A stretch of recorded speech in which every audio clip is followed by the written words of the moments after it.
Mañanas en Libertad.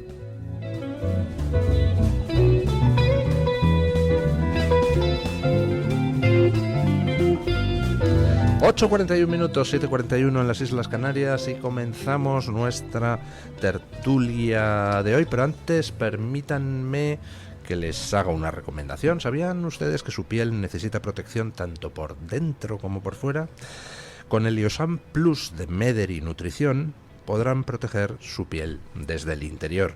El Liosan Plus es un complemento alimenticio rico en antioxidantes tan potentes como la astaxantina, rico también en vitaminas y minerales, luteína y extractos botánicos de última generación.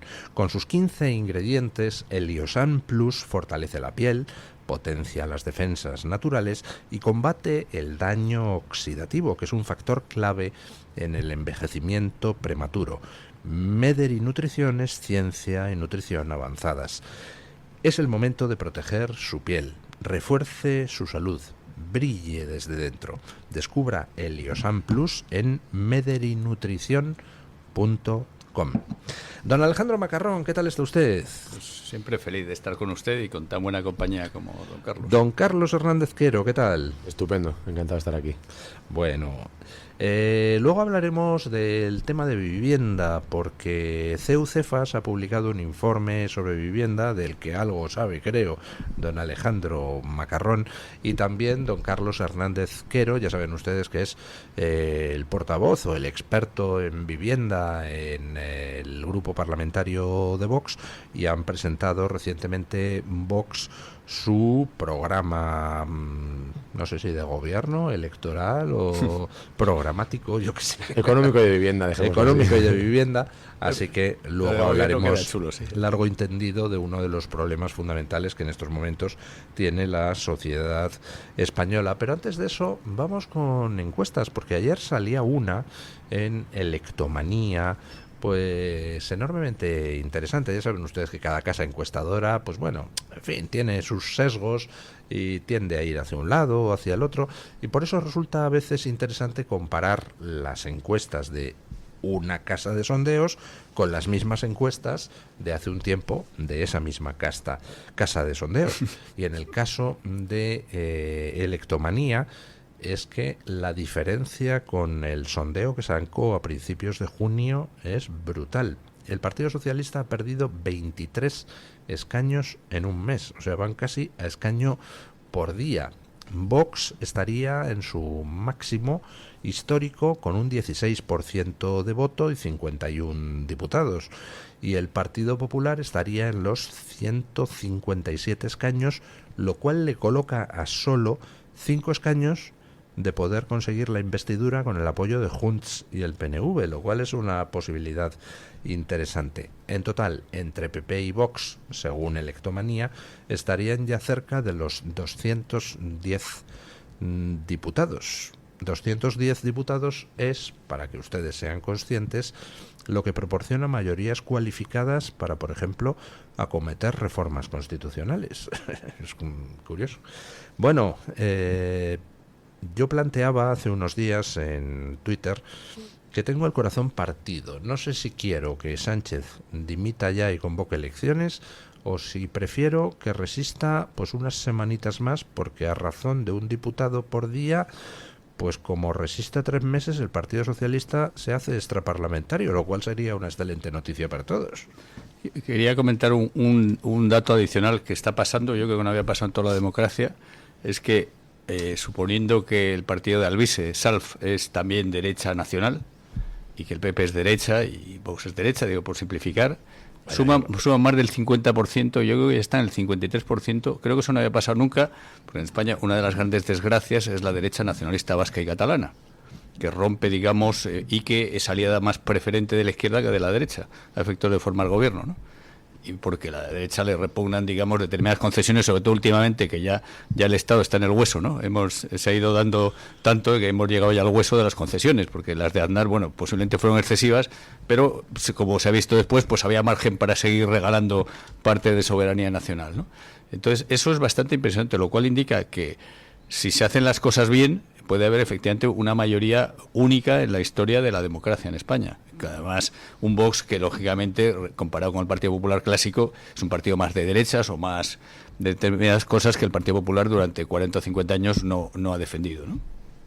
Claro, es cierto que estamos aquí hablando de la suma de un bloque de derechas, pero no sabemos si el Partido Popular se reconoce dentro de ese bloque de derechas después del Congreso este fin de semana. Yo creo que es claramente difamatorio llamar al Partido Popular partido de derechas, pero don Alejandro Macarrón sabrá. Sí, siguen con su eterna búsqueda del centro y del centro liberal y populismo cristiano. Y es cierto que existe una gran distancia entre los valores y los principios y el sentido común que tiene la mayor parte de los votantes del Partido Popular y lo que se empeñan en encarnar sus representantes, que parece que desdeñan, incluso pueden llegar a tener rechazo a lo que creen sus votantes y anhelan siempre otros votantes. De hecho, después de las declaraciones que hemos visto de ayer del señor Feijóo, cabe pensar que incluso lo que el PP quiere y anhela ser es el PSOE bueno.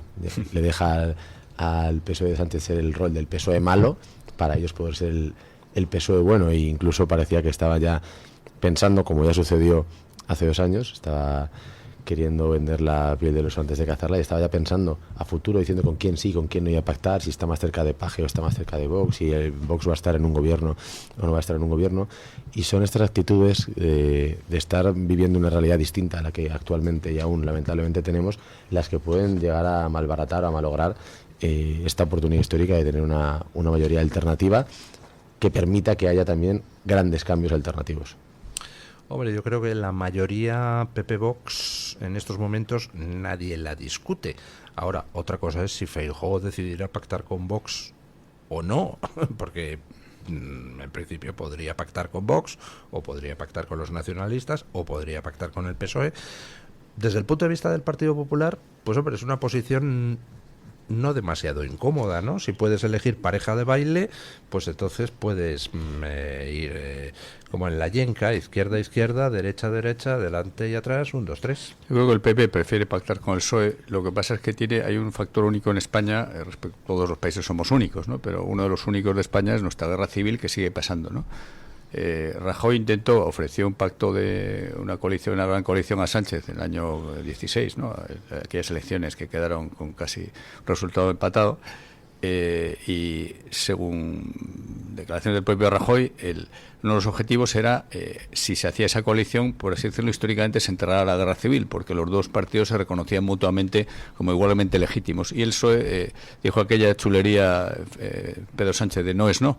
¿Y qué parte de no es no han entendido y tal? O sea, porque entonces se le acaba el discurso de la guerra civil. O sea, se hace impacto, o sea, digamos que eso es de las cosas que pueden ayudar a que el acuerdo de gobierno sea con Vox, porque la izquierda se niega en redondo. Otra cosa es que haya una catarsis en el PSOE y hagan una metamorfosis y se impongan los paje. Pero con el PSOE Classic sigue siendo mucho más mayoritariamente pro discurso de la guerra civil, puede decir que el malo es Franco, ¿no? Como decían, van circulando chistes, hay problemas de hoy día, no sé, el responsable es Franco, ¿no? Todo el rato el responsable es Franco, ¿no? Pues es que si le quitas ese discurso, ¿qué le queda al PSOE? ¿Defiende a la clase trabajadora? No, al contrario, legisla contra la clase trabajadora una y otra vez. ¿Qué le queda al Partido Socialista?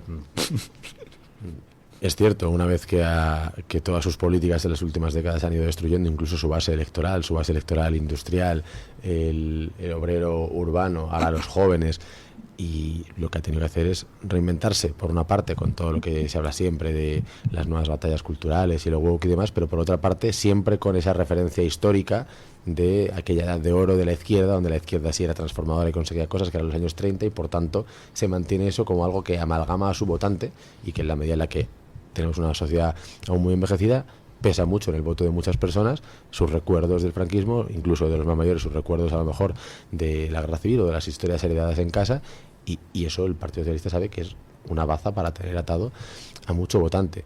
Comentaba don Luis que el Partido Popular está en una posición, creo que ha dicho, privilegiada para poder elegir, pero lo cierto es que ayer Feijóo dijo que ellos elegían no elegir, porque dijo, con el PSOE no vamos a pactar, con Vox no vamos a gobernar, y a los nacionalistas no les vamos a ceder nada. Entonces uno dice, vale, se acaban de quedar solos, el partido que le están dando las encuestas, 155 escaños, acaba de decidir que no quiere hacer absolutamente nada.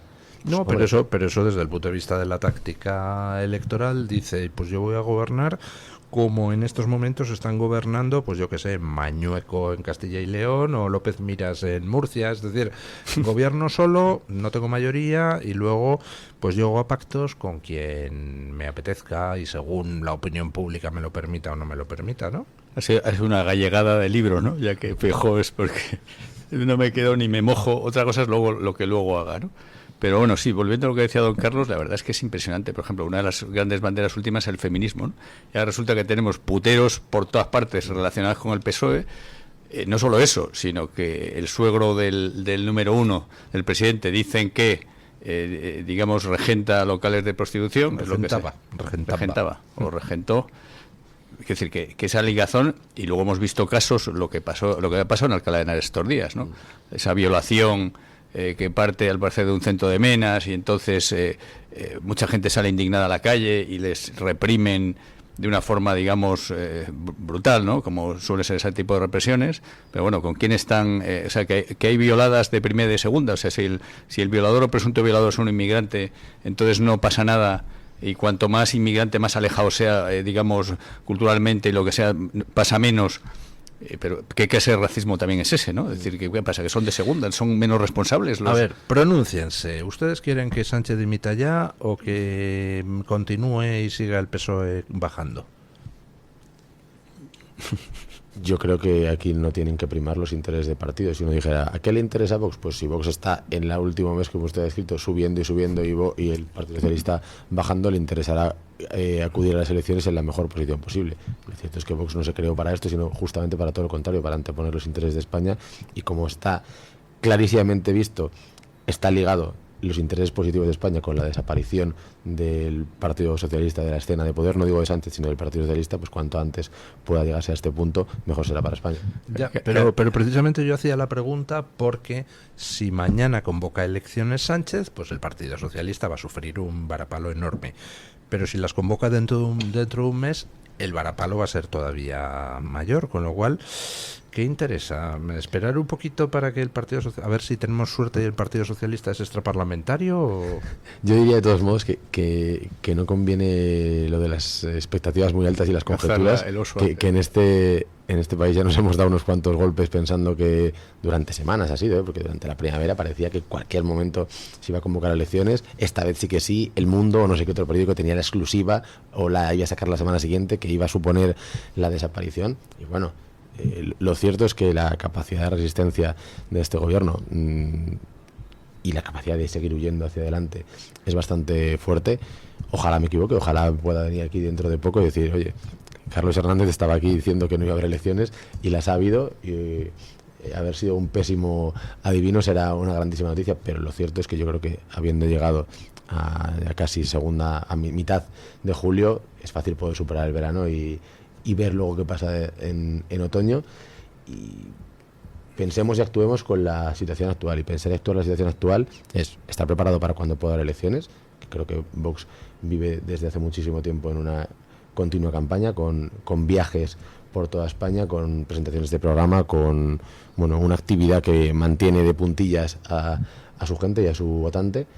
Y pensar, por tanto, que lo que hay que hacer es, a la espera de que se puedan convocar elecciones o a la espera de que pueda haber una moción de censura, preparar el terreno para que sea cada vez más irrespirable la situación para este gobierno y para que cuando haya unas elecciones lo que pueda haber no sea una alternancia sino un cambio verdadero de políticas y de rumbo. Damos por descartada... Yo esperaría una semana, porque yo estoy haciendo cuentas y creo que todavía le daba para convocar elecciones al último domingo de agosto, o sea, repetir la jugada de la otra vez a julio, pero a agosto, ¿no? No sé si esta ya que habría todo el mundo, ya habría vuelto casi todo el mundo de vacaciones, pero aquella jugada que fue extraordinariamente hábil por su parte y extraordinariamente dañina para un proceso electoral limpio y para las vacaciones de mucha gente, o sea, fue realmente una cabronada, con perdón si se permiten decir estas palabras en este espacio de gente educada, fue una auténtica cabronada el convocar elecciones a finales de julio, pero le salió bien por los pelos, consiguió la mayoría suficiente desguazando media España. A ver, yo creo que cada día que está Sánchez en el poder, ahora mismo es una degradación más para España, lo que no sé efectivamente cuál es el resultado mejor, más estable estable si dura un poco más o dura un poco menos. Ahora está la famosa ley Bolaños, que estamos a 2 semanas así de aprobarse, que es un auténtico horror. O sea, realmente se están haciendo cosas que no tienen un pase por ningún lado y cada día que pasa es peor. O sea, que no lo sé que es mejor o peor. Bueno, vamos a ver, esperemos. En cualquier caso, ustedes están ya preparados para las elecciones y son mañana, ¿no? Sí. Bueno, si fueran mañana nos tienen que haber avisado hace un poquillo, pero, no, pero sí. Si Sánchez disolviera hoy, las elecciones tendrían que ser a principios de septiembre ya. Yo calculé cómo fueron las otras al menos, que creo que fue, no sé si el 28 o 29 de mayo fue el domingo electoral. Sí. Entonces, se anunciaron el lunes. Sí, y pasaron como, no sé, era son 8 semanas son. Fue menos, la otra ¿Menos? vez. Yo creo que sí. Fueron 6 o 7. Entonces, por eso decía que no sé si todavía me salían las cuentas de que nos diese por saco el último domingo de agosto. No, yo creo que ya prácticamente es imposible. Bueno, vamos a hablar del tema de la vivienda y, por cierto, también el tema de las listas de espera sanitarias, que antes nos comentaba don Alejandro Macarrón un dato fuera de micrófono que es espeluznante. Se han duplicado las listas de espera sanitaria en estos 6 años. Desde el 2015, más o menos. Desde el 2015. Más o menos lo que es el número de días de espera. O sea, hay distintas formas de medirlo, ¿no? Pero días de espera medios para consultas, para intervenciones quirúrgicas. Claro, lo más grave o urgente, pues se intenta atender como se puede, pero lo demás, digamos, te van dando, por así decirlo, ¿no? Por ejemplo, lo que más tardan en producirse una operación de tipo estético, ¿no? Las de estéticos, aunque a veces son muy importantes, si has tenido una quemadura, no es de estética, digamos, de lujo, ¿no? Pero sí se está produciendo una degradación. A ver, si esto es muy sencillo de entender. Vamos a simplificarlo, pero la simplificación no es grosera. El invierno demográfico, o sea, una sociedad en la cual muere más gente de la que nace, pues tiene muchos problemas y acaba desapareciendo. Pero todas las infraestructuras, todas las cosas que hay, como se van quedando un poco vacías, en realidad tienes más capacidad, habría menos tráfico en las carreteras, se quedarían viviendas vacías. En la sanidad, si hay una serie de hospitales, pues y sigue habiendo los mismos médicos, pues seguiría habiendo, aunque va habiendo más gente vieja. ¿Qué pasa si te viene una avalancha de personas? 3,6 millones de personas en 10 años, que es lo que ha venido neto de inmigrantes, ¿no? Aunque hemos perdido algo de españoles, tú tienes en las mismas infraestructuras, en las mismas, sea vivienda, sea carretera, sea lo que sea, pues tienes que atender a mucha más gente. Encima, en la sanidad, por ejemplo, en concreto, los inmigrantes prácticamente solo consumen sanidad pública. Los inmigrantes en media son menos viejos que los españoles, con lo cual en ese sentido consumirían menos. Pero tienen dos cosas. Una, por menos poder adquisitivo, prácticamente solo consumen sanidad, y luego tienen la novedad que es normal, es humano. Hoy hay un país donde me han atendido nunca y de repente tienes aquí el chollo del siglo, que es la sanidad española. Entonces la sanidad está colapsada y la vivienda 3/4 de lo mismo. Pues hacemos una pausa y vamos con el problema de la vivienda.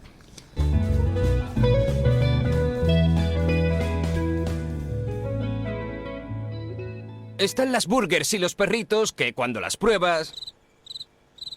Y luego están los que con un solo bocado... Siento un king, es mi actitud. Flípalo con la gama de productos del Pozo King App. El Pozo King App. Preparar y reinar.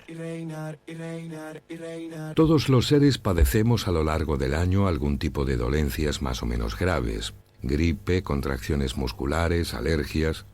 El cerebro es un órgano que lo regula todo, y también nuestro entorno influye en su comportamiento. Tristeza, insomnio, obsesiones. La psiquiatría no quita los problemas, pero ayuda a mantener una actitud más real y positiva. Sin estigmas, acuda al psiquiatra. Es un consejo del Hospital Psiquiátrico San Francisco de Asís y de la Comunidad Terapéutica San Antonio de Málaga. Si una persona sale de un punto A por un camino difícil y otra sale de un punto B por un camino más cómodo, ¿se encontrarán? Acompañamos a personas en situación vulnerable desde la infancia hasta el final de su vida, porque nosotros no creemos en las coincidencias, creemos en las oportunidades. Fundación La Caixa. Solo es progreso si progresamos todos.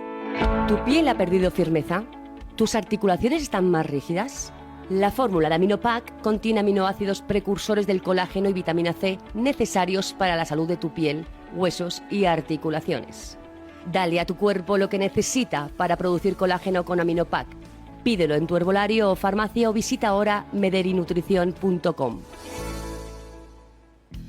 La doctora Iradier, especialista del Instituto de Microcirugía Ocular, IMO, Grupo Miranza en Madrid, utiliza el tratamiento más eficaz para la enfermedad del ojo seco con la nueva tecnología de luz pulsada óptima IPL. Con centenares de pacientes tratados y excelentes resultados, la doctora Iradier es referente en España de esta innovación oftalmológica. Doctora Iradier en IMO, Grupo Miranza. Teléfono 910-783-783. Calle Valle de Pinares Llanos 3, Mirasierra, Madrid. Lleva Radio Libertad siempre contigo. Descarga nuestra aplicación para iOS o para Android y disfruta de todos nuestros contenidos donde quieras y cuando quieras. Noticias, entretenimiento y la mejor compañía en tu móvil o en tu tableta.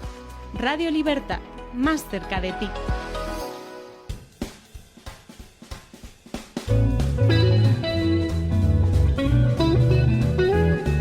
Luis del Pino es Radio Libertad.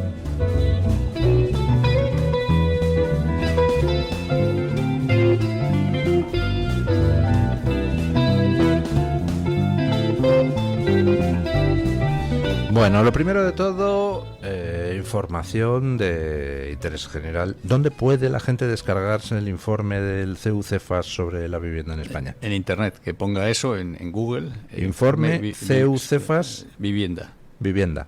Vale, ¿y dónde puede descargarse el programa de vivienda de Vox? Programa económico y de vivienda de Vox también en Google y lo encontrará sin ningún problema. Muy bien, dicho lo cual, aunque me parece que ya usted lo ha avanzado antes de la pausa, don Alejandro, el problema de la vivienda es que, 1, no se está construyendo vivienda, 2, está entrando gente de fuera a saco, con lo cual, pues es mucha más gente para un parque de vivienda que sigue siendo igual, con lo cual pues la vivienda se ha convertido en un bien escaso. El informe lo quise titular los 5 jinetes del apocalipsis habitacional, pero mentes más sensatas me dijeron, ponle un título un poco menos friki, ¿no? Y quedó pues el problema de la vivienda, el problema y soluciones o algo así, ¿no? No me acuerdo bien del título, pero identificamos 5 factores, de los cuales la puntilla es la inmigración, sin los cuales los otros anteriores también son un despropósito, pero sin eso, a fichas iguales, pues irían sobrando viviendas, que son, primero, como decía, la dificultad de construir, el tema del suelo, o sea, todo lo que hay en España relacionado con la construcción del suelo es un auténtico contadios. Se tardan en media entre 10 y 15 años en transformar suelo en vivienda, y eso es que no tiene ningún sentido, habiéndose resuelto todos los problemas tecnológicos, habiendo mejores arquitectos que nunca, mejores programas informáticos, todo lo técnico es mejor que nunca, y resulta que se tardan 10 a 15 años. El Hotel Palace pone un cartel en Madrid, el Hotel Palace, que se tardó en construir un año, en 1915 o por ahí, ¿no? Entonces, tienes un problema, digamos, relacionado con la construcción de vivienda, el suelo, la recalificación, todo tipo de trabas. Hay un problema de fiscal, que ese es general para toda España. O sea, los impuestos en España, desde que murió Franco, el Estado ha pasado de gastar el 19% del PIB a gastar el 45%. Entonces, eso al final llega por todos lados, a la vivienda en concreto también, pero le llega de forma directa o indirecta, con IVAs, con todo tipo de trabas, tasas. Eso encarece el precio y quita renta a los ciudadanos. Luego tienes un problema de ocupación, la famosa ocupación que tiene ahora mismo 3 formas, ¿no? La clásica es gente que ocupa un inmueble por la cara, pero tienes otros 2 tipos de ocupación, que es el que deja de pagar la hipoteca y no le echan porque teóricamente es vulnerable, cuando tendría que ser no a costa del banco o de quien sea el mantener en una vivienda, sino pues, a lo mejor a costa de la sociedad, de beneficencia o de lo que sea, ¿no? Y luego lo mismo, ya la puntilla ha sido lo que llamamos ahora la inquiocupación, ¿no? Que es que hemos vuelto a que es imposible echar a un inquilino moroso. ¿Ven? Entonces, ¿eso a qué lleva? Bueno, eso de hecho está dañando muchísimo a las clases populares, que son las que teóricamente la gente que tiene pues una nómina más precaria, tiene un empleo más precario, es el que cuando alguien quiere alquilar una casa, pues no se atreve, ¿no? Y luego tienes otros 2 factores, uno del que no se habla nunca, que es la desestructuración familiar, cada año con los divorcios, el divorcio masivo que hay en España. Vamos a ver, antes la gente salía de casa de sus padres, se casaban, prácticamente todo el mundo salía en pareja casada, con lo cual ocupaban una vivienda. Ahora muchos salen, la gran mayoría de los jóvenes se emancipan solos, no se emancipan, con lo cual ya tienes de entrada necesidad de más viviendas. Y luego cada divorcio te genera una necesidad de una vivienda. Pero la puntilla, como decíamos, es el tema de la inmigración. Incluso con esos 4 factores, seguramente no pasaría nada si no fuese porque te están viniendo, y sobre todo, ojo, no están viniendo en todas partes, están viniendo en Madrid, en los grandes sitios, ¿no? Otra de las estupideces que se dijo sobre la inmigración es que iba a llenar la España vacía, ¿no? los inmigrantes son más urbanitas incluso que los españoles, como es lógico. Te vas a un país que no conoces de nada, ¿dónde se va usted? ¿A un páramo? Pues ¿dónde iríamos cualquiera? A una gran ciudad. Entonces, en Madrid, por ejemplo, pues han venido en la Madrid ciudad 120.000 inmigrantes, más o menos el año pasado y el anterior. Eso significa una necesidad de unas 40.000 casas y se han construido menos de la mitad, con lo cual te va consumiendo, o sea, digamos, es la tormenta perfecta en la que estamos ahora, que además es completamente inicua y está dañando a muchísima gente, sobre todo a gente débil, que hablan de la izquierda siempre los débiles, que son jóvenes, también los inmigrantes, a los propios inmigrantes, cada uno que viene teóricamente saliendo de algo peor, pero viene y entonces se está produciendo una cosa que no había pasado en 1000 años, que es hacinamiento. En España no para de bajar el número medio de personas por hogar prácticamente desde la muerte de Franco, desde poco después que empezó a caer la natalidad. Bueno, pues está empezando a incrementarse el número de personas por hogar porque se están alquilando. Cuando usted y yo éramos pequeños se alquilaban habitaciones y había en los tebeos salía el realquilado. Bueno, pues estamos en la España del alquiler de habitaciones. Y perdón si hablo demasiado, don Carlos me interrumpe y usted también. No, yo no puedo estar más de acuerdo con el diagnóstico que ha hecho Alejandro Macarrón. Además tuve el placer de poder estar en unas sesiones de seminario que finalmente alumbrarían el informe de Alejandro, y yo comparto todas las causas que hay detrás del problema de la vivienda actualmente, con los precios ya superiores a la crisis del 7-8, con niveles de esfuerzo familiar para poder pagar el alquiler o la hipoteca superiores a los de aquel momento, que estaba en el imaginario como un momento mítico de desembolso increíble para las familias, pero actualmente hay mayor endeudamiento, mayor esfuerzo fiscal, mayor cantidad de años necesarios para poder adquirir una vivienda, mayor cantidad de renta, y bueno, es efectivamente porque hay un desajuste absoluto entre el número de viviendas disponibles y el número de personas que solicitan una vivienda. Esto tiene dos partes de la ecuación. Una parte son las casas y otra parte son las personas, y es que hemos tenido menos casas y más personas. Y de momento no conocemos a personas que no tengan interés en vivir en casas. Que esto es una cuestión bastante importante, porque quienes los llaman y quienes piden que cada año vengan cientos de miles de personas no se preocupan pues a dónde van a vivir. No sabemos si van a vivir debajo de un puente, en cavernas, en tiendas de campaña, o efectivamente con estas experiencias de hacinamiento. Ni tampoco se preocupan de aumentar la infraestructura de servicios médicos para atender a varios millones de personas más. Una cosita que me comentan, están subiendo los precios, se están disparando hasta en Soria. Soria es, por ejemplo, dentro del invierno demográfico, el problema del invierno demográfico, de la despoblación, el envejecimiento de los paradigmas. Están viendo porque me comentan que ONGs regadas con dinero público, de ONGs no tienen nada, son sí gubernamentales, nada de no gubernamentales, son las que negocian, pagan el alquiler de esos inmigrantes adicionales que no necesitan nuestro mercado laboral y que ellos viven de eso, ¿no? Comen pero comen de que les da el dinero público, porque a ver quién rayos, los que hemos estado en el sector, digamos, sin ánimo de lucro, y sabemos lo complicadísimo que es levantar dinero sin ánimo de lucro, que la gente te apoye un proyecto sin ánimo de lucro, y resulta que están forrados. Creo que lo dijo Elon Musk, que era el timo del siglo, porque de no gubernamental no tienen nada. Perdón. Y entonces, eso yo cuando me enteré eso, es que no daba crédito. Es que está subiendo, insisto, una de las ventajas teóricas del invierno demográfico es que el problema de la vivienda desaparecería en todos los sitios que se van quedando despoblados. Y Soria es un paradigma de eso. Bueno, pues no. Y no solamente en los sitios despoblados, sino también en la franja de edad de acceso a la vivienda. Yo recuerdo del informe de Alejandro que hay un dato, a ver si lo digo con precisión, creo que dice que respecto al año 2004 hay 4 millones menos de españoles entre los 20 y los 39 años, que es la edad en la que una persona o adquiere su primera vivienda o se emancipa, alquila, etcétera. Claro, si algo bueno tendría entonces el invierno demográfico sería que al menos el problema de acceso a la vivienda, de esa primera vivienda de la vida de una persona, desaparecería. Y sin embargo tenemos el mismo parque inmobiliario, como se ha mencionado aquí, que en el año 2008, pero que ha pasado mucho peor situado, porque muchas viviendas siguen estando en lugares en los que cada vez viven menos personas, cabezas de comarca, pequeñas y medianas ciudades, más envejecido, para más personas.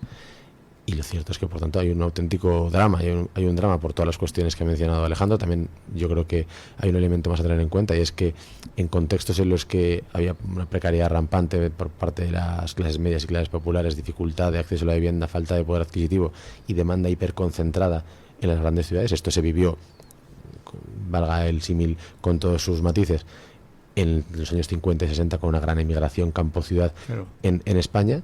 y con una demanda de vivienda altísima y con toda una corona de poblados chabolistas en torno a Madrid y Barcelona porque no tenían la capacidad las autoridades urbanas de poder proveer de vivienda al ritmo que llegaba gente. Eso se solucionó con una política de vivienda protegida que permitió entre el año 61 y el 75 levantar casi 4 millones de casas y entre el 58 y 2008 6,8 millones de casas para una población que en algunos casos se fue a dormir chabolista y se despertó propietaria de un piso de propiedad horizontal. En la actualidad, esas viviendas, esa política de vivienda de protección oficial se abandonó por completo, tal vez porque se consideró que ya no era necesaria, porque se había alcanzado un nivel de bienestar. Pues lo cierto es que en la última década y media hay cada vez menos oferta, hay cada vez más gente necesitando una casa y estas políticas volverían a ser eficaces. Eficaces, eso sí, si tenemos claro quién es el destinatario de estas políticas, y tiene que ser el español. No puede volver a suceder las escenas que vimos hace 2 semanas en Pontevedra, cuando ante un sorteo de adjudicación de vivienda protegida nos encontramos que un porcentaje inferior al 1% de la población de Galicia, que era la población de origen magrebí, estaba capturando más del 20% de las ayudas, y con mucha razón una señora muy indignada decía: estos son unos sinvergüenzas porque estamos aquí haciendo cola, llevamos 20 años esperando una vivienda protegida y lo que sucede es que al final se la llevan los de siempre, que no se apellidan ni Macarrón, ni Hernández, ni Del Pino, sino que se apellidan de otra forma, etcétera, etcétera. Entonces tenemos que tener claro que toda política de vivienda protegida que permite el acceso a la vivienda en propiedad tiene que ser para los españoles, para ensanchar la base de personas propietarias que es la base de personas que forman parte de la clase media, que son libres, que son autosuficientes, que no dependen de subsidios,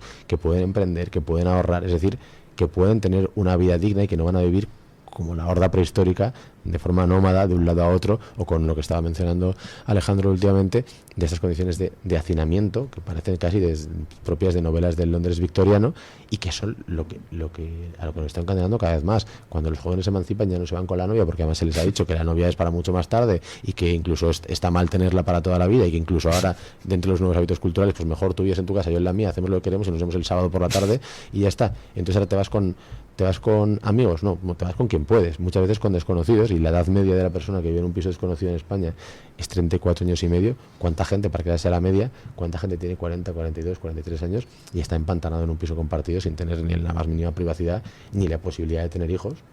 Y de nuevo aquí el principal perjudicado, además de las personas con menos renta y los jóvenes a nivel nacional, es el inmigrante. Estamos viendo de nuevo el revival del piso patera, y es el piso por el que antes se podía sacar X cantidad, ahora si se trocea por habitaciones, que puede vivir en cada habitación una familia de inmigrantes. Esto no les parece mal a los que han hecho la ley de vivienda. A ellos no les parece mal absolutamente nada que sea asumir la responsabilidad sobre las políticas que uno defiende.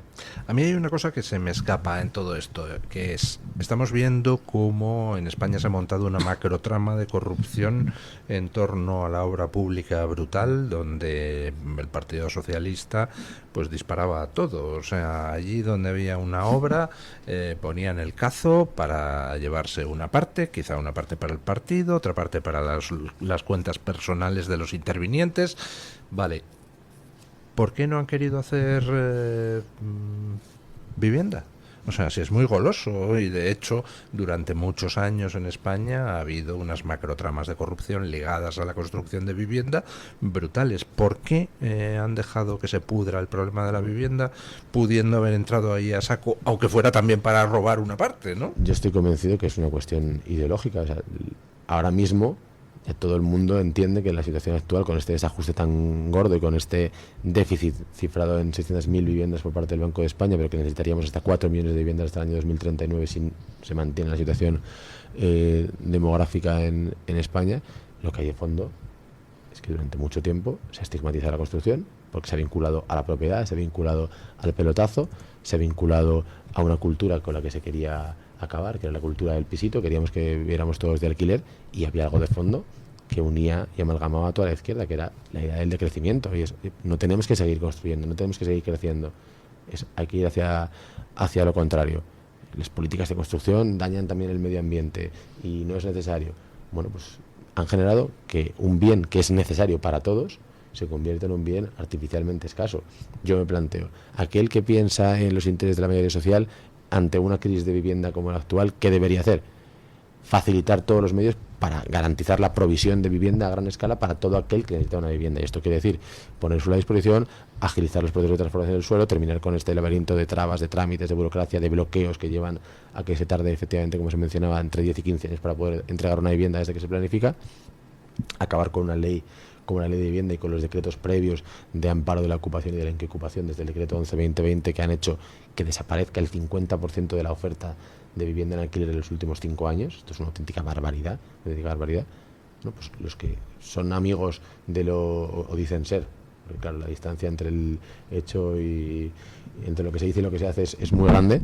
La distancia entre lo que se promete y lo que se quiere es muy grande. Si alguien de verdad está preocupado en España por las condiciones de vida de las clases populares y las clases medias, tiene que garantizar que en España haya vivienda. Y esto quiere decir construir, rehabilitar y recuperar para la oferta a larga duración, la residencial, toda aquella que está ahora mismo o vacía, o en el temporada, o en el turístico, o en el de habitaciones, porque los propietarios que tenían esas casas antes en el mercado ahora han decidido que no quieren tenerla porque no les merece la pena la incertidumbre y la inseguridad jurídica a la que les ha condenado este gobierno. Con lo cual bastaría con acabar con esa incertidumbre y esa inseguridad jurídica para que volvieran inmediatamente al mercado casas que ahora mismo no están. A ver, vamos a hablar ahora de Hayek, los socialistas de todos los partidos, ¿no? Porque les habéis dado cera a la izquierda, pero la gran mayoría de las comunidades autónomas tienen competencias muy, que yo sepa, Aznar intentó liberalizar el suelo, dijo, vamos a ver, mientras no se demuestre lo contrario y haya verdaderas razones objetivas, pues todo el suelo es urbanizable. Claro, la inmensa mayoría no se urbanizaría, pero España es un país que tiene suelo por todas partes, en casi todos lados, desde luego Madrid, a lo mejor Barcelona tiene Tibidabo y tal, pero Madrid, lo que es la Comunidad de Madrid, sigue teniendo muchísimo suelo, ¿no? Bien, cerca de infraestructuras. ¿Qué pasa? Que sigue siendo, incluso en comunidades como la de Madrid, sitios donde gobierna el PP desde siempre, pues tampoco se han construido muchas viviendas.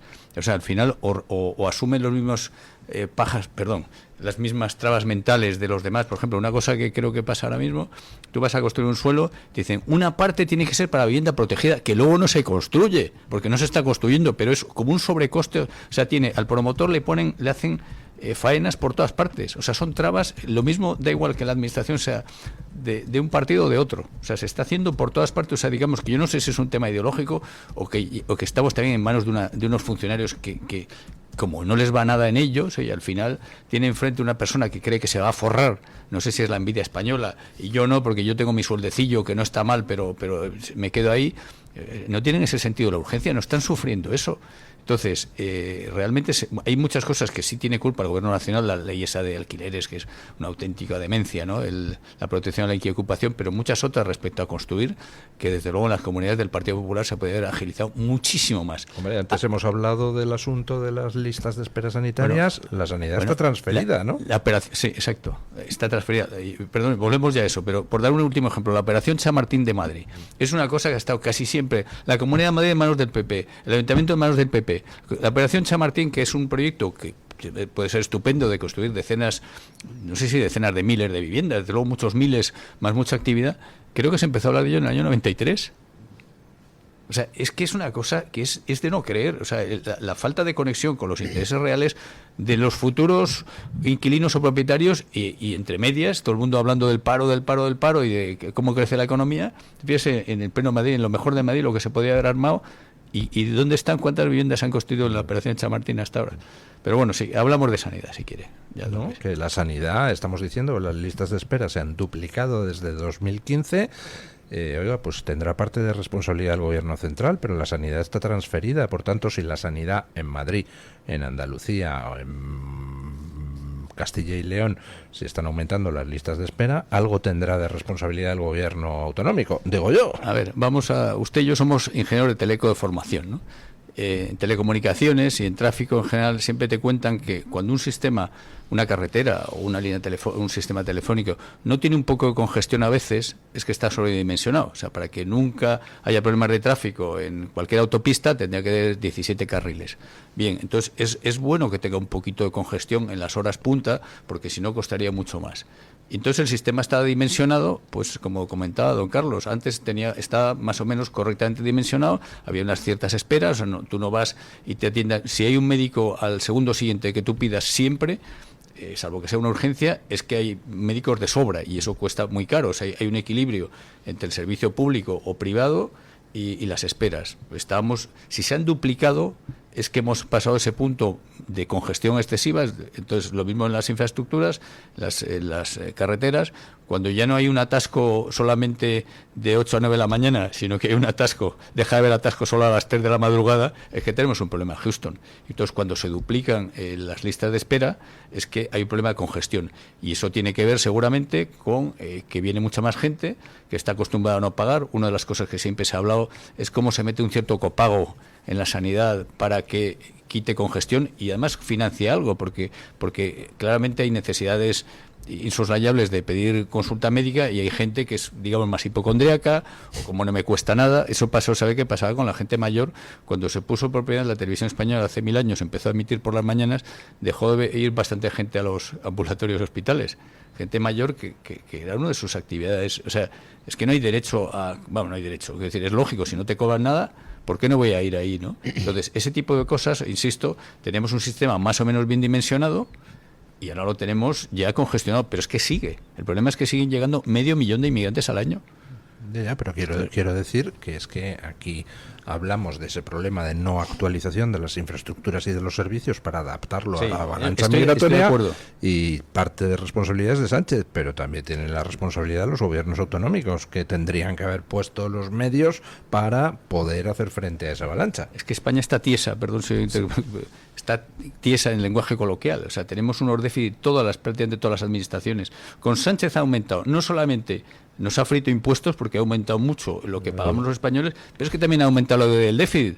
Si usted aumenta los impuestos... Pero un momento, exacto, aumentas los impuestos y resulta que no solo no sobra dinero, sino que el déficit aumenta y encima los servicios pues son ahora peores que hace 6 años, pues quiere decir que alguien está robando a las puertas. O que se está comprando votos a mansalva. O sea, hay alterando el censo demográfico. ¿Cuáles son las dos Españas? Como hay muchas dos Españas posibles. Una de ellas los que viven del presupuesto y otra los que aportamos sobre todo al presupuesto. Yo aquí considero que no deja de ser paradójico que el momento en el que se están brindando peores servicios coincida con el momento de récord de recaudación y de récord impositivo y de récord de deuda por parte de las distintas administraciones, y que no es una cosa exclusivamente de Sánchez, sino que yo diría que viene siendo la tónica habitual al menos de las últimas 2 décadas, un Estado que gana cada vez más presencia y mete más la mano en el bolsillo del ciudadano, y que sin embargo se despreocupa de brindar los servicios que se compromete como Estado a tener que facilitar. En este caso concreto, antes mencionábamos que la inversión en infraestructuras per cápita en España es 1/3 de la que era hace 20 años y la población ha crecido. Es decir, tenemos unos servicios sanitarios, escolares, de cercanías pensados para un país con muchos menos habitantes. Y esto es autonómico y es nacional, pero sobre todo las políticas que han estado repartiéndose Partido Popular y Partido Socialista en los últimos 20 años, de regularizaciones masivas, de fronteras de plastilina, de concesiones prácticamente sin gestión de la nacionalidad, y de creer que la inmigración nos iba a salvar. La inmigración iba a salvar las pensiones, iba a salvar el estado de bienestar, y lo cierto es que la inmigración masiva pone en jaque, pone en riesgo la viabilidad del estado de bienestar. Particularmente pone en jaque las redes de solidaridad con los españoles más vulnerables, los que necesitan precisamente la atención en los servicios brindados por el estado de bienestar, y que actualmente ven cómo otros les desplazan. Cuando uno va a urgencias con miedo, con tensión, con incertidumbre, ve que tarda mucho más, y que los nombres que están llamando antes de que le llamen a él son nombres que no le suenan familiares, porque son nombres que no se han escuchado en España durante muchos siglos, y que sin embargo van antes que él. Y van antes que él porque esas infraestructuras sanitarias no se han adecuado a ese crecimiento masivo de población. Claro, es que ¿cómo se van a adecuar? Si va creciendo a 500.000 al año la población, y 500.000 que se concentra, pues como decimos, en las principales ciudades, ¿no? 120.000, 140.000 es lo que está creciendo la Comunidad de Madrid. Pues esto lleva a un colapso de las infraestructuras evidente. Y el resultado, la cara B del colapso, es que esto obliga a las familias españolas a un desembolso mayor del que antes hacían. Las familias españolas antes estaban acostumbradas a que cuando tenían que ir, ojalá fuera 1 o 2 veces al año, a un hospital, se les atendía en tiempo y forma. Si tenían una operación, se les atendía al poco tiempo. Que si querían, iban estrechos, apretados económicamente, podían llevar a sus hijos a un colegio público y iban a recibir una buena atención, y eso no les iba a hacer tener peores oportunidades que quien fuera a otro tipo de colegio. Lo que sucede actualmente es que las familias tienen que guardar una parte de sus ya muy precarios ingresos para destinarlo a una tarjeta sanitaria privada, a seguridad privada, a transporte privado de vuelta a casa por la noche cuando salen, a tener unas clases extraescolares o un colegio concertado o un colegio privado, porque todo aquello que antes era de calidad ahora está saturado. Y no solo está saturado, sino que incluso eso afecta a tu propia salud o a las perspectivas de futuro laborales de tus hijos en el caso del colegio. Por tanto, la cara B es que además de estar pagando mucho de impuestos, estás pagando los impuestos para que otros sean los que disfruten de estos servicios públicos, porque la inmigración que estamos importando es receptora neta y receptora directa de ayudas sociales, y que por tanto la cara B de esto es que además tienen que estar guardándose un dinero que no tienen para tener tarjeta sanitaria privada o colegio privado. Es decir, el desguace total de la clase media en España y el disfrute de los servicios por el último que ha llegado, que no ha guardado cola y que no tiene la culpa del ojo, tiene la culpa que les ha llamado. Eso es. Ahí Jesús Fernández Villaverde, que es una persona que suena cada vez más, escribe unos artículos excelentes, ¿no? Contaba estudios que se han hecho en Holanda y Dinamarca, donde más o menos, dice, el 10%, 10-15% de la gente en una economía moderna aporta casi todos los impuestos, lo que cuesta el estado de bienestar. Hay otro 20 y pico %, la que, digamos, aporta más o menos lo que consume, y hay una gran mayoría que consume más de lo que aporta. Y típicamente ahí está casi toda la inmigración porque es poco cualificada. Pero esos estudios están hechos en Holanda y Dinamarca, donde no hay encima el exceso de inmigración que hay en España. Porque si encima si toda la inmigración la tienes colocada, la inmigración que viene estaría en esa categoría. En general, a lo largo de su vida consumiría más de lo que aporta, pero tampoco sería un déficit catastrófico. Pero insisto, si encima tienes mucha más de la que necesitas, tienes 4 millones de parados crónicos, ya la cosa estalla. Y pasa lo que está diciendo don Carlos. Dice, recauda cada vez más, hay cada vez más déficit y encima pero servicios, pues dice, oye, si estuviésemos viviendo en jauja, oye, pues tenemos déficit, pero ya lo pagaremos. Pero es que es todo a la vez mal. O sea, mire, y sobre la enseñanza, una de las cosas, el tema de la inmigración que está pasando, en realidad hay una especie de trilema. Como la gran mayoría de la inmigración es poco cualificada, viene de personas, mucha gente con menos estudios, y además puede haber un batiburrillo de idiomas, ¿no? Puede haber hoy día una clase en la cual haya gente de muchas procedencias. Entonces, eso de forma natural aboca a tres posibilidades malas. Una, o hay que bajar el nivel de la clase, porque si no, pues hay una parte que no sigue, quitando los chinos tienen mejor nivel que los naturales incluso de cualquier país, son muy estudiosos, son muy listos, pero hay que bajar el nivel, o si se mantiene el nivel hay mucho más fracaso escolar, con lo cual estamos creando una fractura social para la siguiente generación, o hacemos gueto, llevamos a los inmigrantes a escuelas especiales, lo cual es malísimo de cara a la inmigración y más caro. O sea, ¿cuál es la solución buena? Es que esa idea de bombero de que los seres humanos somos reemplazables, que si los españoles no tienen hijos vendrán otros, no puede salir bien. Y no puede salir menos mal o peor, pero bien no puede salir. Y de nuevo aquí el perjudicado es quien está forzado a convivir. Eso es. En las calles, en los colegios, el centro de salud, con esta inmigración masiva, porque evidentemente el que tiene el dinero para que su hijo vaya a un colegio elitista en el que el único extranjero que se encuentre sea el que le ponga el menú, ese no tiene ningún problema, pero el que en su clase la mitad de las personas no comprenden el idioma, eso evidentemente va haciendo que la clase se tenga que ajustar a las capacidades de los alumnos, y a que al final ese chico español de familia humilde que podía estar esforzándose y gracias a su esfuerzo poder tener el futuro que él quisiera, ya no lo va a poder tener. El inmigrante viene arraigado, o sea, tenemos una parte de esos inmigrantes, hoy día llevan ya bastantes años en España, están perfectamente enraizados, y cuando parecía que empezaban a prosperar, le viene esa competencia laboral incrementada, esa presión por los recursos, ellos que eran consumidores de servicios públicos no colapsados, pasan a ser también consumidores colapsados, o sea que realmente hay que parar absolutamente ahora mismo la inmigración en números netos. No podemos aceptar para la sociedad española y para todos los que estamos aquí, incluyendo los últimos inmigrantes que llegaron. Los últimos inmigrantes que llegaron, por favor, hay que poner inmigración cero en términos netos. Y yo creo que conviene verlo desde varias dimensiones, porque ha dicho Luis, esa de don Alejandro, no podemos aceptar, pero es que no se puede aceptar en términos de seguridad, porque es que el aumento por 3 y por 4 de las violaciones, no se está hablando de un fenómeno de si has cambiado la composición social y demográfica de un país, cambia los comportamientos de la población de ese país y por tanto también la criminalidad. Lo hemos visto recientemente en Alcalá, pero además estábamos viendo un despertar de una conciencia popular de rechazo frontal de este tipo de actitudes, manifestaciones en Alhama de Murcia, en Sabadell, en Alcalá de Henares recientemente. no podemos desde el punto de vista de los servicios sanitarios, del mantenimiento del estado de bienestar, de la devaluación de las condiciones laborales. Se habla mucho de que en España hay salarios muy bajos. En narices, como no hay salarios bajos, si hemos inundado el mercado laboral de personas que están dispuestas a trabajar por 4 duros y que realmente están haciendo que se deterioren las condiciones laborales y los salarios en los ámbitos laborales donde ellos son fuertes. Y finalmente no podemos en términos de identidad, y yo creo que esto es algo que se queda siempre fuera del discurso, pero es que aunque no presentaran tasas mayores de criminalidad, aunque no hubiera una saturación de servicios, aunque no llevara a un auge descontrolado de los precios de la vivienda, es que los españoles dejamos de ser españoles y somos otra cosa. Y como la identidad creemos que es algo fundamental en la vida de las personas, algo que dice quiénes somos, lo que hemos sido, lo que vamos a ser, cómo nos relacionamos, cuáles son nuestras costumbres, nuestras rutinas, nuestros hábitos, lo que define lo que somos, que es un patrimonio al que no podemos decir que no. La identidad también es un valor que hay que defender y que hay que preservar, y que está absolutamente amenazado hoy por la inmigración masiva. Bueno, en ese último punto, una cosa que he escuchado últimamente, incluso algún hispanoamericano, ¿no? Dice, no, yo me vine a España para que España acabe siendo como mi país, que tenía mucha más delincuencia y gobernantes fallidos y todo, pues para eso me quedo allí, ¿no? Digamos, incluso para el inmigrante que viene, ha venido a España. Otra cosa es que en esta España vaya a haber más kebab, vaya a haber más fajitas, todo lo que quieras, ¿no? Vaya a haber más arepas, perfecto. Y además eso en realidad nos gusta a todos, ¿no? De vez en cuando. Eso está muy bien, esa parte.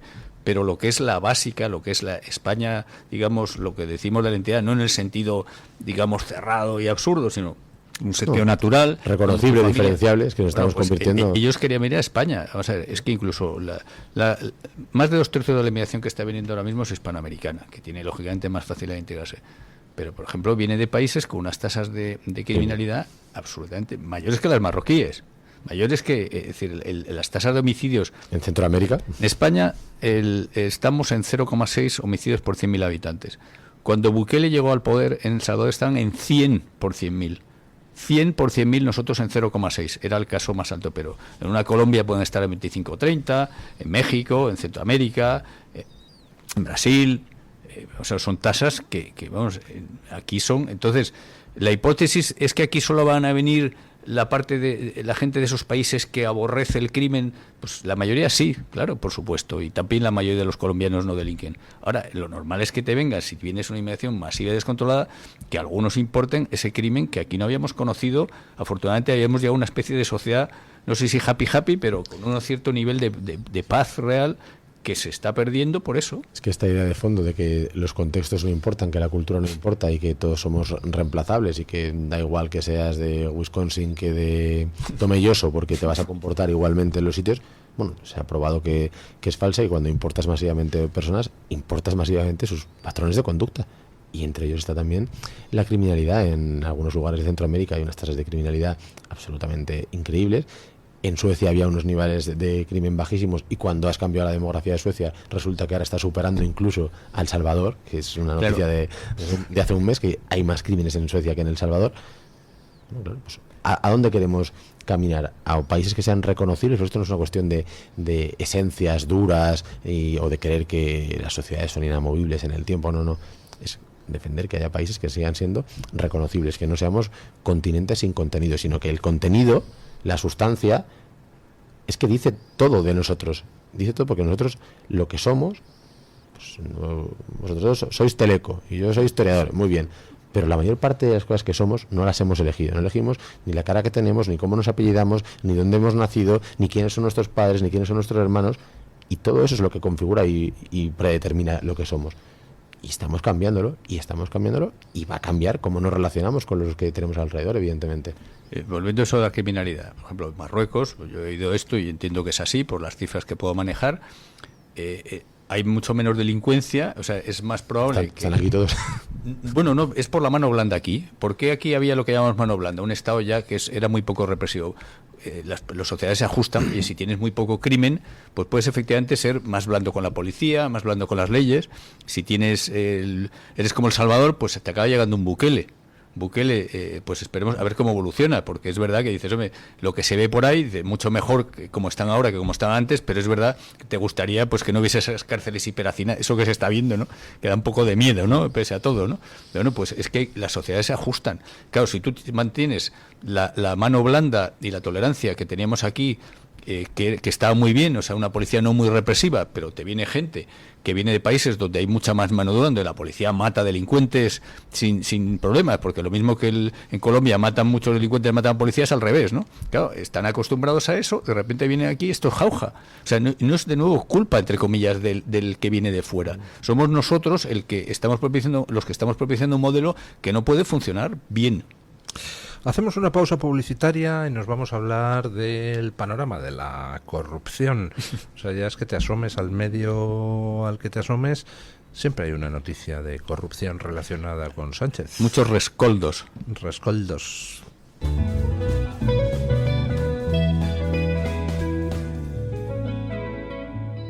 El DHA omega 3 es clave en el funcionamiento normal del cerebro, la visión y el corazón. Si te preocupa el deterioro asociado a la edad, debes tomar DHA. El DHA de Mederi Nutrición tiene certificación IFOS, máximo estándar de pureza y calidad. Busca DHA Pure NPD1 o visita ahora mederinutrición.com. Están las burgers y los perritos que cuando las pruebas...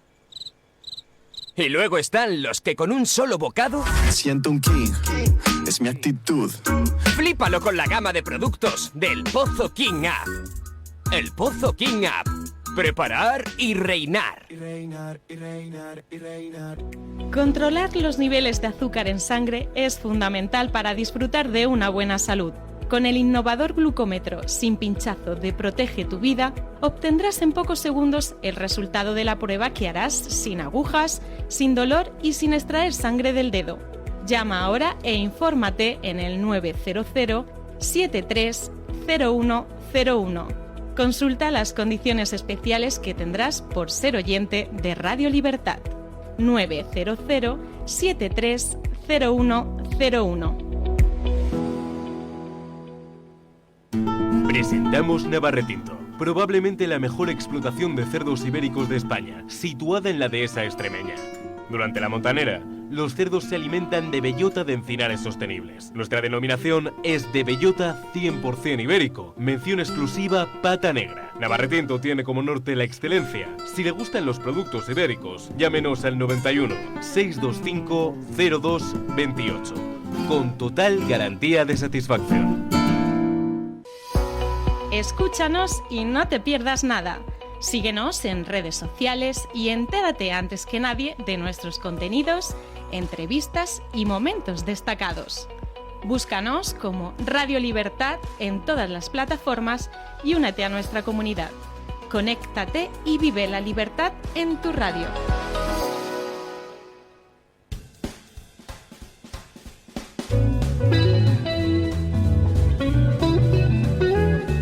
Mañanas en Libertad, con Luis del Pino. Bueno, la verdad es que últimamente está siendo complicado el tratar de elegir qué noticias de corrupción dar, porque no podemos dar todo. No tendríamos tiempo en el programa, así que hay que efectuar una labor de selección para quedarse con lo más significativo, lo más importante, lo que más información aporte a la audiencia. Y dentro de los datos de hoy, además de la declaración que hoy se espera del dueño de la empresa de Servinavar y de un ex alto cargo de Acciona ante el juez, hay un dato que trae el Confidencial. No sé si el Confidencial o el Mundo, perdónenme, en estos momentos no lo recuerdo, de que el Consejo de Ministros otorgó a las obras del túnel de Belate la mayor subvención directa que ha dado a una obra pública durante la legislatura. Le dio 8 veces más dinero que a la segunda obra que más dinero recibió. Esta obra del túnel de Belate es una de las que está bajo sospecha tras los informes de la UCO por el posible reparto de mordidas. Y es muy interesante porque la concesión de esa subvención a las obras del túnel de Belate se produce por Real Decreto, es decir, dedazo del Consejo de Ministros, a propuesta de Óscar Puente. ¡Óscar! Y hay que recordarle a Yolanda Díaz, que se le llena la boca de nuestros ministros no están enfangados en la corrupción, que todas las decisiones del Consejo de Ministros por ser órgano colegiado, son responsabilidad de todos los ministros, salvo que alguien haga constar en acta su oposición en un acto de un gobierno, de un órgano colegiado. Todos los miembros del órgano son corresponsables. Así que, querida Yolanda, si hay corruptelas en asignaciones directas de dinero por parte del gobierno de Sánchez, te vas a comer tú también el marrón. Pues sí, como bien dice, es muy difícil seleccionar qué es lo peor o más gordo, pero vamos, esto huele... ¿A ustedes qué les ha llamado más la atención de las noticias de los últimos días? Lo de que sea Real Decreto, que es otro abuso que está habiendo, vamos, también Pedro Sánchez ha ganado por goleada a todos los anteriores presidentes, que han tenido sus defectos, unos más que otros, es impresionante, ¿no? El cómo se admite el Real Decreto, que es algo teóricamente de situaciones de excepcional urgencia y tal y cual y pascual, ¿no? Eso ya huele a chamusquina, ¿no? Que sea mucho más que el resto de las obras. Ahora, eso sí, a Cerdán están a medio segundo de no haberle conocido nunca, ¿no? ¿Cuánto falta para que... Ese señor del que usted me habla y tal. ¿Quién es ese? ¿Cerqué? Sí. Bueno, ¿a usted cuál es la noticia de las últimas que han salido en esta semana? Yo reconozco que con la goteo constante de los casos de corrupción y las novedades de cada día ya empieza a estar un poco incluso hasta saturado y rebosado, es un vaso ya lleno y creo que incluso tengo poca capacidad para retener las novedades, pero sí ha habido una cosa en la última semana que para mí ha sido llamativa, que ha sido la entrevista que concedió la vicepresidenta Yolanda Díaz con Alsina, y le preguntan precisamente por la corrupción en el gobierno. Bueno, primero se le escapa decir, nosotros somos la parte del gobierno que no, eso es absolutamente delicioso, pero luego se tira 1 minuto y medio balbuceando ante la posibilidad de tener que decir qué haría su partido en caso de que se comprobara una financiación irregular por parte del Partido Socialista como estructura. 1 minuto y medio balbuceando en el que acaba hablando de los ERTE, de que lleva 6 años como ministra, de que cuando ella entró al ministerio su familia le dijo que se pusiera en la puerta y entrara y saliera para que viera que eso era algo transitorio. Es decir, la izquierda de las plazas, la izquierda del 15M, la izquierda de la transparencia, de la regeneración democrática, del no a las puertas, ¿cómo era? Las puertas giratorias, de la corrupción, del bipartidismo, de PP y PSOE, la misma mierda es. Esa izquierda que venía como fin loable a regenerar la vida pública y a decir que había actitudes que eran reprochables y que no podían seguir reproduciéndose en la vida pública, es la que está tragando con todo y participando con todo, y ahora pueden dárselas de mosquitos muertos, pero están ahí, están en el ajo 100%.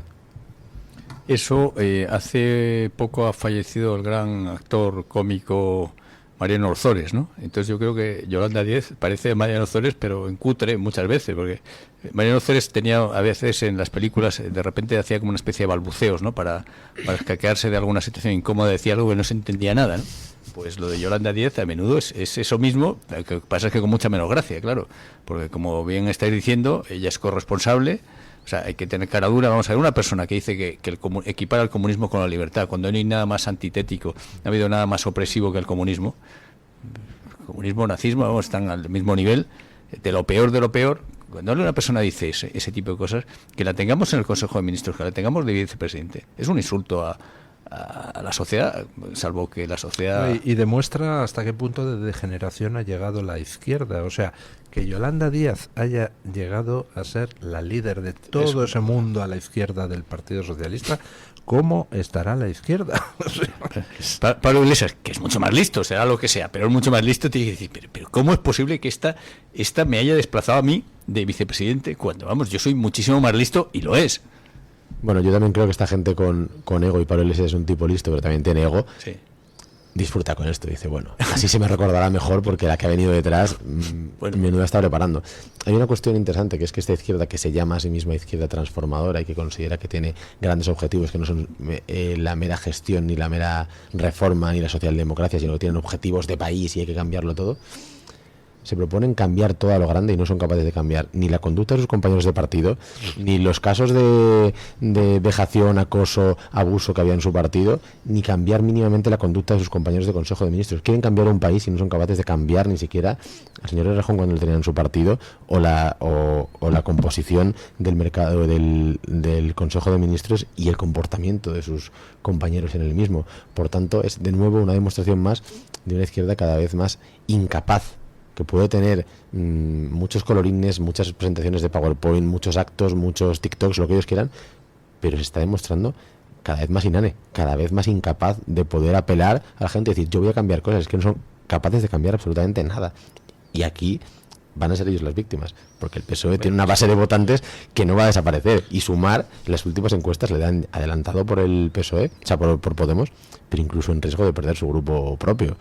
Va a ser Sumar la víctima propiciatoria. Siempre en los gobiernos de coalición, nadie se acuerda de que aquí el primer gobierno de Ayuso fue con Ignacio Aguado, prácticamente en igualdad de número de escaños, y luego Ayuso siguió y el Ciudadanos desapareció.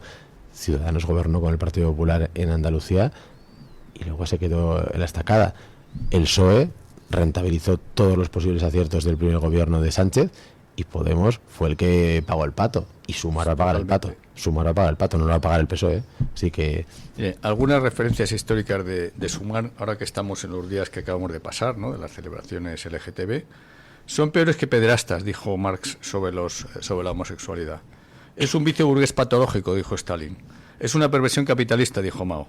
Un homosexual no puede ser revolucionario, dijo Fidel Castro. El trabajo los hará hombres, dijo el Che Guevara. Existe la cura contra la homosexualidad. Eso que les han criticado a ustedes los de Vox por lo de las terapias de conversión, eso dijo Salvador Allende. Esas son las referencias de esta señora que estuvo el otro día envuelta en la bandera de arcoíris. Son unos jetas astronómicos. O sea, todo lo que predican cuando llegan al poder es absolutamente mentira. O sea, prometen el oro, la libertad, la prosperidad. Sin irnos tan lejos, hay una cita que a mí, la verdad es que me hizo mucha gracia, no la cita en sí, sino la no reacción de la izquierda. Evo Morales, ¿recuerdan ustedes aquellas declaraciones de que comer pollo hormonado provoca calvicie y homosexualidad? ¿Recuerdan aquello? Absolutamente. Yo estaba estupefacto, digo, ¿saldrán en tromba los de la izquierda española a criticar a Evo Morales? ¡Pues no! Bueno, ha pasado con todo el espectáculo de puterismo de Ábalos y demás, ¿no? Ábalos, la verdad es que yo por Ábalos tengo cierta debilidad, ¿no? Porque hay ese vídeo donde le preguntan, ¿y usted ha pagado alguna vez por sexo? Y dice, dice, hombre, si es que no me daría ni gusto. No me daría ni gusto. Dice, yo no, lo ha pagado usted. Exactamente. Sí, esa es la respuesta real, ¿no? Lo ha pagado usted. No, pero efectivamente Ábalos tiene algo de personaje pícaro, simpático del siglo de oro español, ¿verdad? Tiene ese desparpajo del jeta vocacional. Sí, es de Torrente, o Torrent, ¿no? Después de que el personaje que ha encarnado ese tipo de arquetipo es el Torrente, ¿no? El brazo tonto de la ley. La verdad es que hasta se parece. Pero sí, la pregunta que usted nos ha hecho es que ha venido a pillarnos. ¿Cuál es la corrupción más importante? Pues no sabemos. Es que hay tantas y continuas, ¿no? Porque está saliendo cada día, lo que sale es más inverosímil que el anterior. En todo caso, sobre la corrupción que cada día aflora más, sí creo que conviene, para los que no tenemos las ideas del bloque de gobierno, hacer una reflexión de fondo, porque ahora estamos todos a la expectativa de si va a caer el gobierno por el último caso de corrupción o por la nueva revelación, pero creo que es importante que todos tengamos claro que lo que verdaderamente ha sido gordo en este país no es la corrupción de algunos cargos del Partido Socialista o de algunos cargos del gobierno o de todos aquellos que tenían alrededor, sino la traición política, la corrupción política que se ha dado en este país en los últimos años, que ha desguazado el país, que ha acabado con las clases medias, que ha supuesto un reemplazo demográfico, que ha supuesto que nos prohíban explorar y explotar nuestros recursos, que ha llevado la inseguridad a las calles que antes eran apacibles y tranquilas, que ha permitido que entre a la dirección de la nación Bildu, que ha permitido la amnistía de quienes hayan dado un golpe de Estado, que ha permitido que los comunistas estén en el gobierno. Es decir, todo esto es infinitamente peor e infinitamente deben rendir infinitas cuentas mayores que por las de la corrupción. Y yo reconozco que a mí, deseando que cuanto antes caiga este gobierno, me daría mucha rabia que el motivo por el que caiga este gobierno sea la corrupción económica de algunos altos cargos y no la corrupción política, porque lo que se vendría a decir, a fin de cuentas, el aprendizaje colectivo sería: con tal de que nos robes, puedes destruir un país. Y yo prefiero que me roben un poco y que no me destruyan el país, la verdad. Es como lo de Al Capone, ¿no? Que cayó por impuestos y no por un criminal en masa. Yo es que coincido. O sea, me gustaría ver a Sánchez en la cárcel por traidor a España. O sea, por haber traicionado a España con todos los enemigos interiores y exteriores. Ahora, como parece que eso no es posible, al menos de momento, nos contentamos con esto. Nos contentamos con que vaya a la cárcel, aunque sea por haber pagado pocos impuestos. Me da lo mismo. En la crisis anterior, que en parte se debió también a esa corrupción sistémica, además de los dos grandes partidos, con las cajas y demás, el gran escándalo fueron las tarjetas Black de Caja Madrid, que era el chocolate del loro, pero vamos, chocolate, era nada comparado con lo que se robó. Pero eso fue lo que llegó al alma a la gente, y sobre todo los que habían pagado cosas no recomendables, o los que habían hecho no sé qué, o habían sido cargos de Hacienda, pero resulta que decían que no sabían que eso no se declaraba, y ese tipo de cosas, ¿no? Pero yo lo recuerdo, y dice, pero vamos a ver, que la crisis anterior nos costó como 500 o 600.000 millones de euros, de 500 a 700.000 millones de euros de más deuda pública. Eso es lo que costó la crisis anterior en dinero y luego en sufrimiento masivo. Y lo importante de 500 o 600.000 millones son, no sé cuánto se gastaron las tarjetas Black de Caja Madrid, 5 millones de euros, 10 millones, no sé cuánto sería, ¿no? Pues esto es algo parecido, ¿no? Realmente es impresionante cómo nos fijamos en la espuma y no, como dice usted, en la tradición. Es decir, comprarse de un gobierno a unas personas, a unos delincuentes, que resulta que se han presentado a las elecciones y que pueden vender su voto para hacerte presidente al gobierno, para que a cambio de que tú les sueltes y además digas oficialmente que nunca han delinquido, yo creo que caben pocas corrupciones mayores que esas. Bueno, aquí, ¿cuál sería la máxima corrupción en este programa? Pues no dar la voz a los oyentes, hombre, que son los más importantes. Doña Carmen. No dar la vox, ¿no? No, lo importante es que hablen y que nos cuenten lo que opinan, y para eso nosotros lanzamos una pregunta esta mañana, que era la siguiente: si Feijóo tuviera que pactar el gobierno tras las próximas elecciones y los números le dieran y le permitieran elegir, ¿con quién cree usted que pactaría Alberto Núñez Feijóo su investidura? Atención a las opciones: la primera Vox, la segunda Junts y el PNV, la tercera el PSOE y la cuarta no lo sabe ni él. ¿Qué votan ustedes? La cuarta. No lo sabe ni él. ¿Concuerda usted también? Sí. Bueno, pues don Luis, hay mucha gente que apuesta por esa, pero de momento está ganando con un 38% de las opciones la opción del PSOE.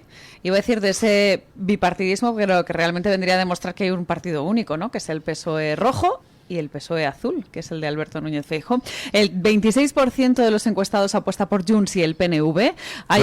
¿Cuántos apostaban por el PSOE? 38%. Hay un 26% que apuesta por Junts y el PNV. Hay un 24% que coincide con nuestros contertulios, que dice que no lo sabe ni él.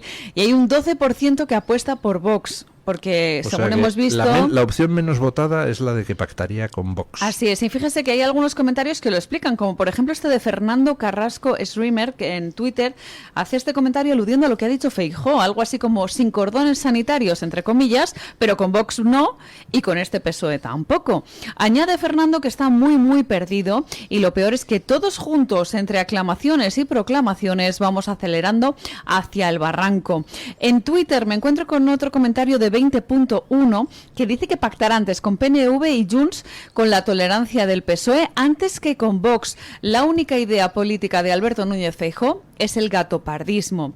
En YouTube, más publicaciones, en este caso de Blanca White, que dice: Feijóo anda liadillo, pero si apareciese ese PSOE bueno que tanto gusta al PP, pactará una buena boda. Feijóo sueña con este enlace y lo desea para toda la vida, porque el amor es así, don Luis. ¿Quiénes somos nosotros, no, para juzgar ese amor de Alberto Núñez Feijóo con ese presunto PSOE bueno que yo creo que no existe? Michael Mena, también en las publicaciones de YouTube, dice que pactará con el PSOE. Ellos son los que se reparten el dinero del esfuerzo de los españoles. No pueden permitirse perder a sus privilegios que con tantas mentiras han conseguido, que con tantas mentiras han ganado. Y en el chat de YouTube, Mari Carmen Zabaleta dice que vivimos peores que nuestros abuelos por culpa de estos traidores del PP y del PSOE. Y Manuel Andrómeda 2000 dice que el PSOE es una organización mafiosa que está dejando España como un solar, pero el PP es parte del problema también.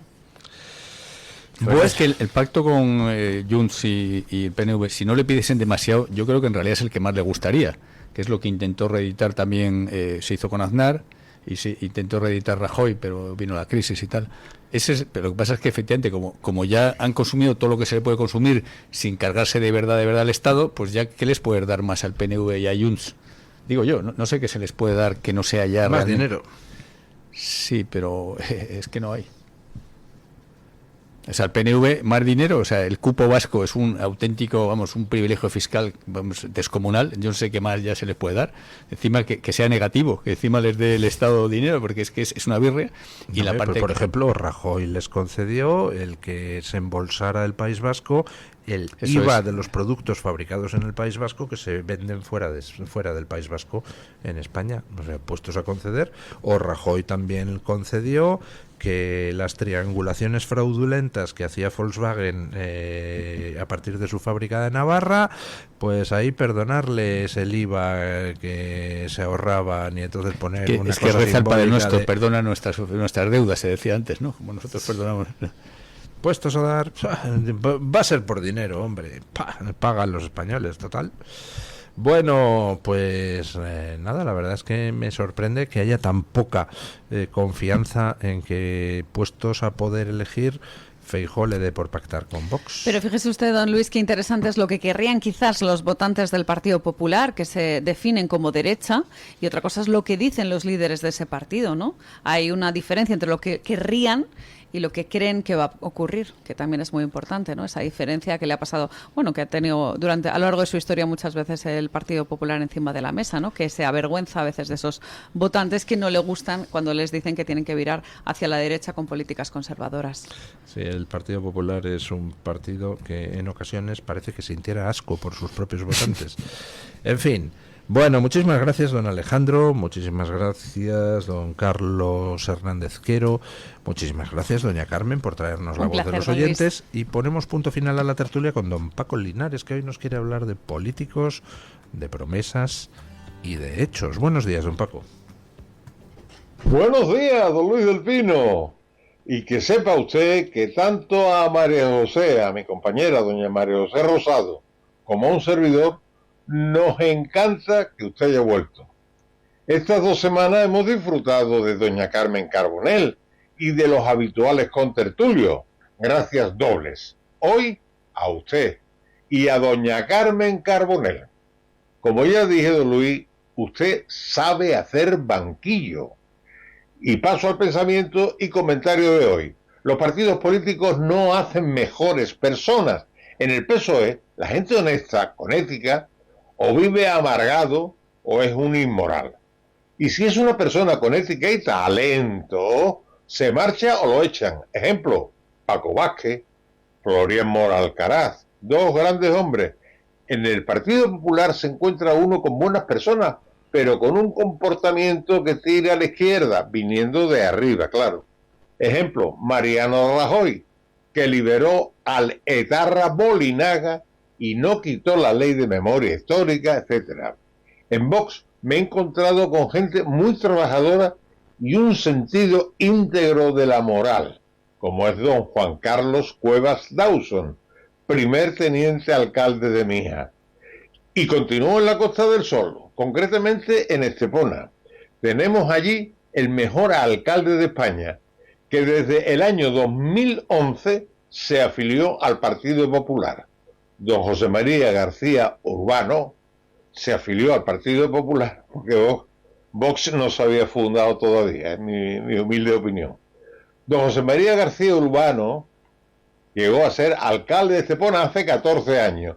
Después de 14 años ha logrado que 300 millones de deuda que tenía el ayuntamiento cuando él llegó a la alcaldía se hayan pagado a razón de casi 60.000 euros diarios. ¿Cómo? Pues eliminando móviles, coches oficiales, alquiler de almacenes que no se utilizaban, etcétera, etcétera. Él mismo no ha cobrado ni cobra 1 euro del sueldo del ayuntamiento. Don José María García Urbano proviene de una familia tan humilde como honesta y ganó las oposiciones más difíciles que hay en España. Agárrense, por favor.